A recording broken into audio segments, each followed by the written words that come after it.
Hello Summoners and welcome to our underrated picks for patch 9.19. My name is Christoph and as always, we're here to keep you guys updated on picks that don't get the recognition they deserve.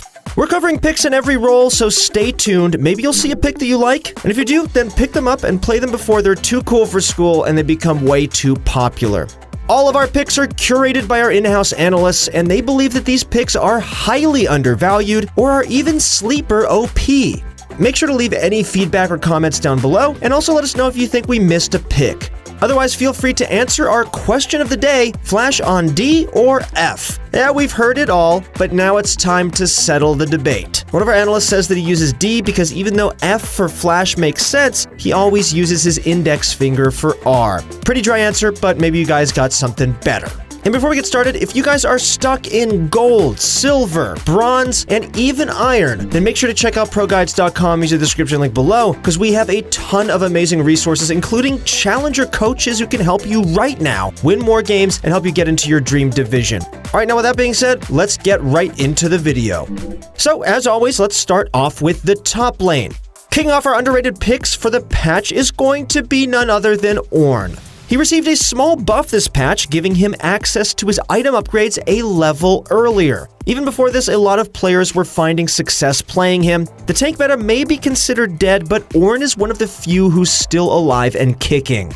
He has a lot going for him, just like you'd want any tank to have. He has hard engage, CC, and as you expect, he's pretty tanky. Out of all the tanks, he's one of the few who has enough damage to compete in the top lane, which is currently occupied by so many bruisers and carries. Aside from being an excellent tank, Ornn allows all of his allies to access upgraded items in the shop. This means that the late game dream is definitely alive when you pick him up. While the items may seem insignificant, the extra bonus stats really do add up, especially when all 5 members of your team can purchase them. Especially in close games, anything from an extra 40 AD on your marksman to a little more than 55 AP on your mid laner can be the deciding factor in fights. Alright, now this one might sound a little bit crazy, but you can definitely say you heard it here first. We talked about Teemo in our blind picks and carries video last week, but after giving it some more thought, we've concluded that he's a little more than just that. His win rate last patch was pretty impressive, peaking just below 52% in the top lane. He's really strong versus melee champions in general, and his counters aren't really that common at the moment. AP champions like Swain and Nico do very well versus him, but honestly, nobody's playing these champions in the top lane right now. As a result, Teemo is able to get favorable matchups in most of his games. Teemo's ultimate did get a nice buff, letting it hold up to 5 mushrooms once he maxes it. This is especially helpful in the late game when players are focused more on using sweepers to clear vision. Having an extra 2 mushrooms means that you can replace your traps once they get cleaned out, otherwise it just means that you can be even more elaborate with how you want to place them. Teemo is heavily underrated considering how strong he is. Part of it is, well, the stigma behind him. He's just this cute, annoying little devil who bullies his lane opponents and eventually becomes useless. Except, in the current state of the game, your laning phase matters a lot. Some might even argue that in this meta, it's everything.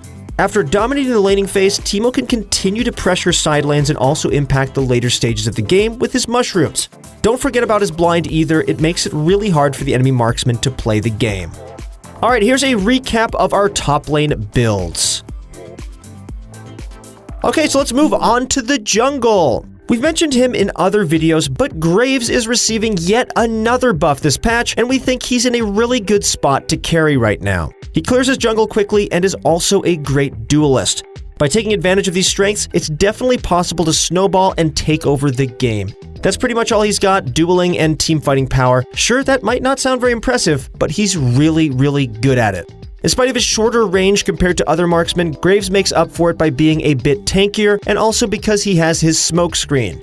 It's one of the best abilities in the game because of how disorienting it can be when you're trapped inside it. You can fog your opponent to zone them off or to blind them during crucial moments. When used properly, you can force your opponents to move forward suboptimally or even render them unable to contribute to team fights since they don't know what's happening. Especially when ahead, Graves is an oppressive jungler. He's able to really abuse red buff and chase down his opponents with his dash and smokescreen. If somebody attempts to fight him, he can kite them by spacing out with his ultimate and trying to reset his dash by continuing to auto-attack. The longer the fight goes, the tankier Graves gets, and the enemies aren't too happy when they realize that. Another champion who's receiving buffs this patch is Rek'Sai. Although extremely minor ones, a buff is still a buff. Even without them, however, our analysts would have still placed her in this video. She's a bruiser champion who does insane damage while also being rather tanky. While she doesn't have the best mobility, her mobility is still pretty useful and attributes to her incredible clear speed. Her tunnels stay on the map for a long time, so you can use them to set up your jungle clears and outpace your opponents. Her biggest strengths being damage and tankiness, Rek'Sai definitely falls into the stat check archetype. Basically, you just have to be stronger than your opponent and brute force favorable situations. The good thing is that Rek'Sai is pretty good at this since her two biggest strengths can usually guarantee favorable skirmishes as long as she plays them well. One thing that is unique about her though is her ability to gank side lanes. She's able to tunnel through the walls adjacent to the enemy turret, opening up creative gank routes that are extremely difficult to avoid. When playing Rek'Sai, take advantage of this, as well as her high damage to build leads and continue dominating the map. Alright, here's a recap of our jungle builds. Alright, next up is the mid lane. For our first mid lane pick, we're going to feature Rumble. Rumble mid has become increasingly popular, especially among Rumble mains. Many argue that this is where he is stronger, and in most levels of play, this definitely seems true. He doesn't rely on mana, trades well, and is an extremely strong team fighter. It just makes sense that he'd be a dominant pick, especially in the lane where mana typically matters the most. Junglers are pretty happy to know that they get to keep their blue buffs to themselves when they have Rumble on their team as well. Our analysts highly suggest taking Water Walking alongside Celerity on Rumble mid. In many matchups, you should be able to take priority by out-trading your opponents and taking very little damage in return. Naturally, this should lead you to look for side lane roam opportunities, and that's where these two masteries come into play. They allow you to quickly move across the map, make your play, and just as quickly run back to lane so you don't miss that much. Mid-Rumble plays more like an assassin than the typical battle mage style he occupies in the top lane. With Electrocute and Ignite, his burst damage is actually surprisingly strong. Most players don't expect to get one-shotted, so make sure to take advantage of that. Twisted Fate received a buff this patch, so it's time for us to give him some love again. The hype around the AD Kleptomancy build gradually died down, but it's going to be even stronger now after these buffs. For APTF, well, like we always say, buffs are still buffs. This buff should help him against melee champions regardless of what build he chooses. As ADTF, the extra attack speed is definitely a nice bonus, and I'm sure TF players are excited over even the smallest buffs. Twisted Fate is one of the strongest solo queue champions in the game, and it comes as a surprise to many of us that he's not played more often. He's able to impact the entire map with his ultimate and has very reliable CC. As an AD champion, he's basically a marksman with a stun who can teleport globally. Unlike other marksmen, he's a much more reliable split pusher as a result. We definitely won't count APTF out, as it's still a strong build as well, especially if you have a primary physical damage champ on your team. AP Twisted Fate is still a completely acceptable option. While he won't do as much consistent damage, his burst damage is still pretty high. Finally, we'll wrap up the mid lane with Aurelion Sol. So if you guys have been watching all of our videos the past couple of weeks, you guys know that he's received a ton of changes that have affected his gameplay a lot.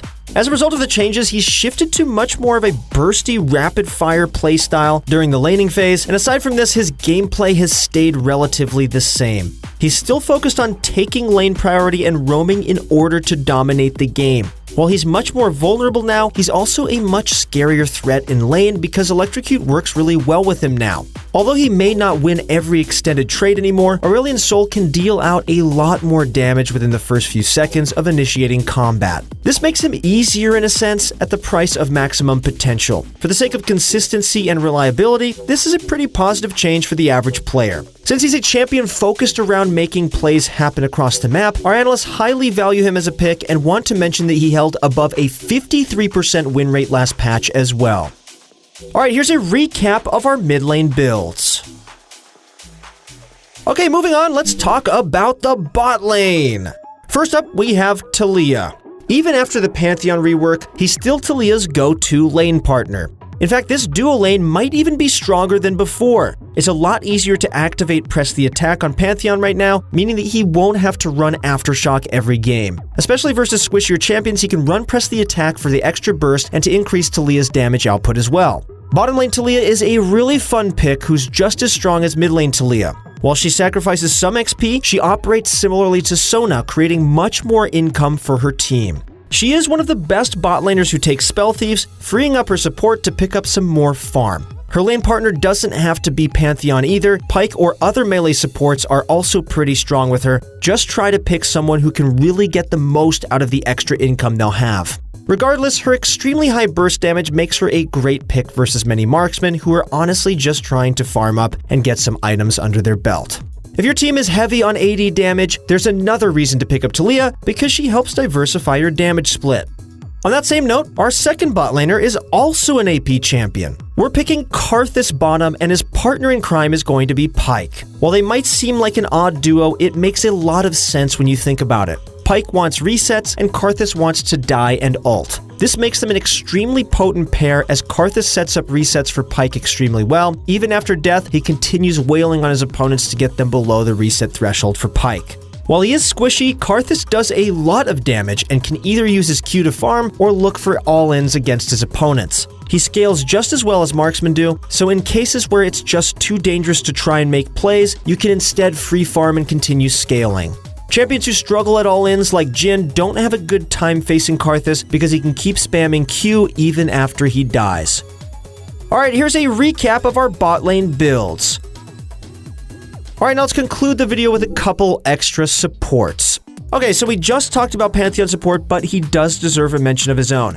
Aftershock and Press the Attack are both great options on him. Aftershock is good when you need the extra tankiness, while Press the Attack is good with a more aggressive lane partner. He's similar to Swain's support actually, a secondary carry who can function even without that much gold. While he'll need to sacrifice some power for support items, he takes the middle ground pretty well as a support. Black Cleaver and Executioner's Calling are both great items on him, and technically, you're helping your teammates by increasing their damage output. I can't stress this enough, he is an extremely strong laner who has so much kill pressure. When playing him, you have a point-and-click stun, execute, and an ability to temporarily block all damage. What else do you want? You can take advantage of this by going for those heavy trades, forcing your opponents to flash, or picking up some kills with your Ignite and Q execute. In the later stages of the game, you're still Pantheon, just on a smaller budget. Feel free to man-drop onto your opponents as you please and roam as early as level 2.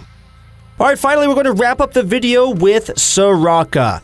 Technically, she's not sleeper OP or anything because she's a really popular pick right now. We think she belongs here though because no one really talks about her. I mean, how many Soraka montages do you see floating across YouTube? She has an insanely high win rate and does well into a lot of matchups where you wouldn't expect her to. We mentioned her in our OP pick or bans video as well, but really wanted to emphasize how strong we think she is. Seriously guys, if you haven't already, pick her up because she's so good right now. Very few champions hold a positive win rate against her because she's a surprisingly strong laner, and she's safe, and she scales so well. Alright, here's our recap for our support builds. Alright, that concludes the episode of Underrated Picks. Thank you guys so much for watching. If you guys want to see more content like this, then go to ProGuides.com where you'll find great guides made by your favorite pro players. Also, go get yourself a challenger coach and start climbing the ranks right now. That's it for the video. Thank you guys so much for watching. Good luck in your next few games, and we'll see you on the Rift.